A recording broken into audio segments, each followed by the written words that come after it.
Bonjour à tous et bienvenue pour une nouvelle vidéo. Aujourd'hui, nous allons parler du WEC, le championnat d'endurance de la FIA.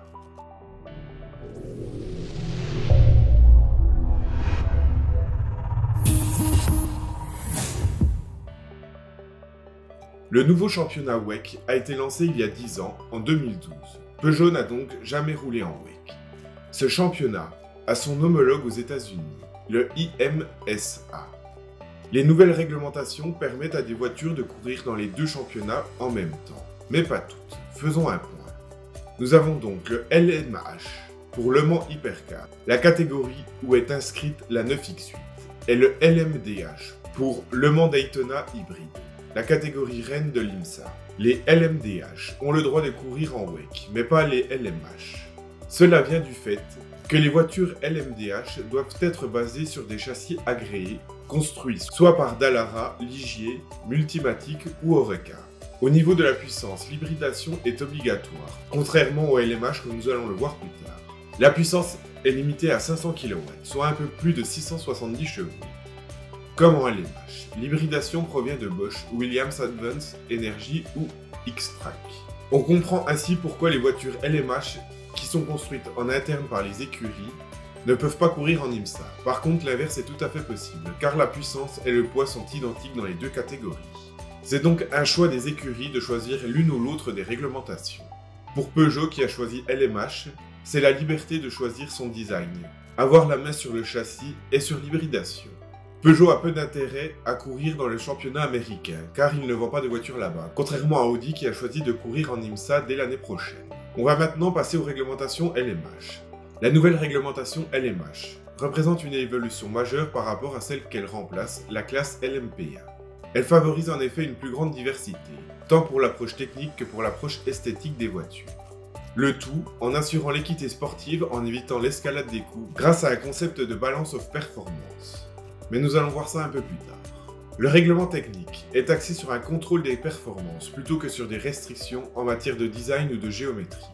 Ce qui laisse aux constructeurs le choix d'opter pour des solutions économiques puisque les dépenses massives n'apporteront pas un gain de performance. Cette autonomie a permis à Peugeot de créer la 9X8 avec le style qu'on connaît. On reconnaît une Peugeot comparée à une 908 ou une 905.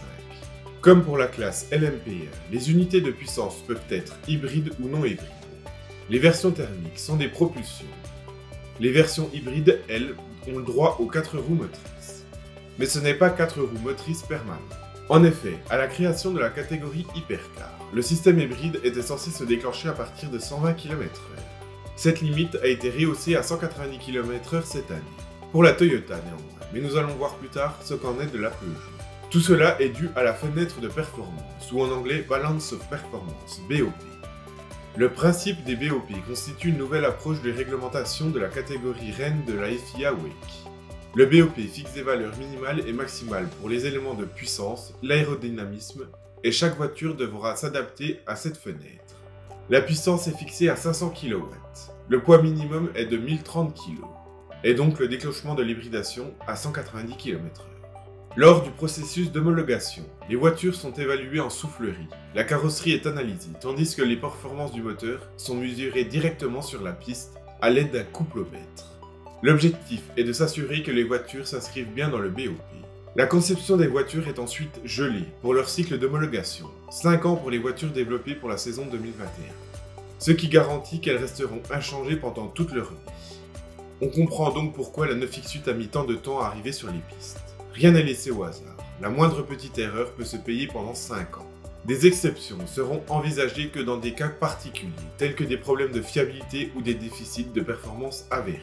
On espère que ça n'arrivera pas à Peugeot. Les critères de performance étant clairs et définis, les constructeurs sont libres de choisir la solution technique la plus rentable, sans avoir à se soucier de l'optimisation à tout prix. La FIA et l'ACO utilisent déjà le BOP en catégorie GTE. Le WEC est divisé en 4 catégories différentes. On a tout d'abord la catégorie reine, les hypercars. On a déjà parlé des aspects techniques des hypercars, mais faisons un petit résumé. La puissance est limitée à 500 kW, soit 670 chevaux. Le poids, lui, est limité à 1030 kg. Le numéro que certains trouvaient moche sur le côté de la 9X8 doit être rouge pour la catégorie hypercar. Les pneumatiques sont fournis par Michelin. On passe ensuite au LMP2, pour Le Mans Prototype 2. Ce sont des voitures de course, sans exigence de nombre minimum d'exemplaires construits. Ce sont des voitures à cockpit fermé, destinées uniquement à des équipes indépendantes sans aucun lien avec des constructeurs ou motoristes. Tous les châssis engagés sont des Eureka cette année. Le prix de vente d'une voiture neuve complète, sans moteur ou équipement électronique homologué, ne doit pas excéder 483 000 €. Elles sont motorisées par des V8 de 600 chevaux. Le numéro sur le côté des voitures est ici bleu, et les pneumatiques sont fournis par Goodyear. On passe ensuite au LMGTE, pour Le Mans Grand Tourisme Endurance. La catégorie Le Mans Grand Tourisme Endurance est née en 2011 et présente des voitures de compétition dérivées de voitures de série, issues de quelques-unes des prestigieuses constructeurs automobiles, comme Ferrari, Porsche ou encore Aston Martin.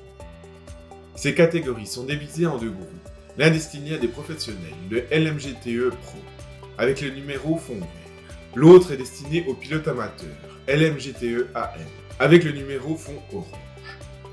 Les moteurs sont limités en cylindrée, 5,5 litres pour les moteurs Atmo et 4 litres pour les moteurs turbo, avec un poids minimum de 1245 kg. Au niveau des pneumatiques, partant sec, les hypercars ont le droit pour des courses de 6 heures à 18 pneumatiques, pour la qualification et les courses. Pour les courses de 8 heures, cela passe à 26. Sauf autorisation contraire dans le présent règlement, les pneus de piste humide pourront être utilisés uniquement sur les pistes étant déclarées humides par la direction de course. Il n'y a donc pas d'aspect stratégique comme en F1 sur ce point. Le nombre de pneumatiques pluie utilisables lors d'une compétition n'est pas limité.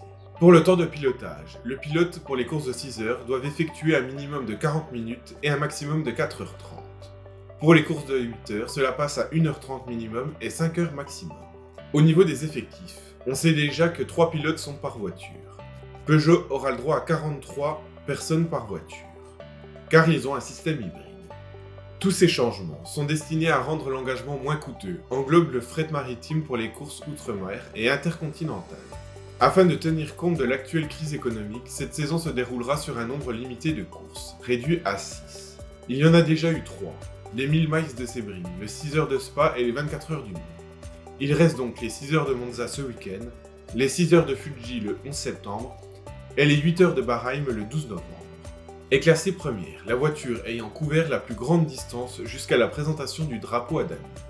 Pour être classé, un concurrent doit avoir couvert une distance d'au moins égale à 70% de la distance couverte par la voiture classée en première position. Au niveau des points, une course de 6 heures rapporte 25 points, une course de 8 heures 38 points et les 24 heures du Mans 50 points. Actuellement, c'est l'Alpine qui est en tête avec 81 points. Il reste donc 3 courses avec un max de 88 points à remporter. Donc les chances pour qu'une Peugeot soit championne sont très minces. Il faudrait gagner les 3 courses avec les Alpines hors points, et que les Toyota ne gagnent pas trop de points non plus. Passons maintenant à la course de ce week-end à Monza. La piste de Monza est une très vieille piste. Elle est principalement connue pour accueillir chaque année le Grand Prix d'Italie, dans le cadre du championnat du monde de Formule 1. C'est le fief des tifosi, supporters de l'écurie italienne Scuderia Ferrari. Le circuit a également accueilli le Grand Prix de Monza et le Grand Prix de Milan. Il fait d'ailleurs partie des 7 circuits qui ont accueilli le premier championnat du monde de Formule 1. Il a été construit entre le 15 mai et le 15 septembre 1922. Il fête donc ses 100 ans. Il est composé d'un circuit ovale qui n'est plus utilisé aujourd'hui. Le WEC a déjà couru l'année dernière sur ce circuit. On a donc des points de référence. L'année dernière, c'est donc une Toyota qui a gagné la course. Elle a effectué 204 tours avec une piste faisant 5,79 km. Ça fait un total de 1181 km. Le record au tour a été posé à 1 minute 35 secondes et 899 centièmes. La piste se compose de 11 tours, 7 à droite et 4 à gauche, avec de grandes portions de ligne droite permettant le dépassement.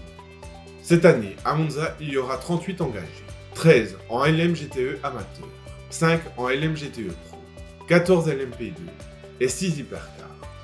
Les 2 Toyota hybrides, une Alpine thermique, la A480, et une Lincoln-Haus 007. La numéro 93, avec Paul Di Resta, Michael Jensen et Jean-Éric Vergne. Et la 94, avec Loïc Duval, Gustavo Menez et James Rossiston. Au moment où j'enregistre la vidéo, le BOP de Monza vient de tomber. Les 9 X8 pourront donc déclencher leur moteur électrique à partir de 150 km/h, contre 190 pour les Toyota. Cette différence vient du fait que les montres de pneumatiques sont différentes entre les deux modèles. Le reste du BOP montre que l'Alpine risque d'être à la traîne. Par contre, les 9X8 sont très proches des chiffres des Toyota. Seule la Glickenhaus a des chiffres un peu supérieurs. Au niveau des horaires, au moment où sort cette vidéo, les essais libres 1 viennent de se terminer. Demain, samedi, il y aura donc les deux autres essais libres, à 9h puis à 13h30, de 1h30 et 1h chacun. À 17h50 aura lieu les qualifications des hypercars. On saura donc où en est la 9X8 par rapport aux performances. Dimanche aura donc lieu la course. Elle commencera à midi pour se finir 6 heures plus tard. En France, vous pourrez la suivre sur l'équipe 21, le canal 21 de la TNT. Ce sera donc la première course de la 9X8. Carlos Tavares a dit que Peugeot y allait sans ambition. Mais on va quand même pouvoir voir ce que la 9X8 a dans le ventre. Les premières courses en endurance ne sont jamais faciles. Début de semaine prochaine, je vous sortirai un débrief sur cette course, en espérant parler de la victoire de Peugeot. Je vous souhaite donc un bon week-end de course, une bonne chance pour les pilotes et pour l'écurie Peugeot Sport.